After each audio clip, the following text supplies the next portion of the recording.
som mala zo pár pacientov. A je to také, že dokonca naša veľmi blízka priateľka Ľubky Blaškovičovej, Peťka Raševa, Katka má veľmi, veľmi výrazné vitiligo.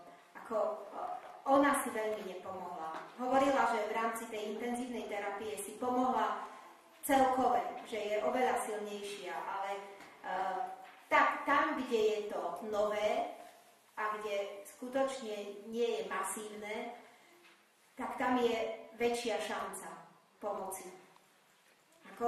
Kde je, viete, je to taká viditeľná pečať na neviditeľné vnútorné veci. Vitiligo majú zvláštni ľudia. Neexistuje človek s vitiligom, ktorý by nemal aspoň jednu výrazne zvláštnu osobnostnú črtu alebo charakteristiku alebo niečo.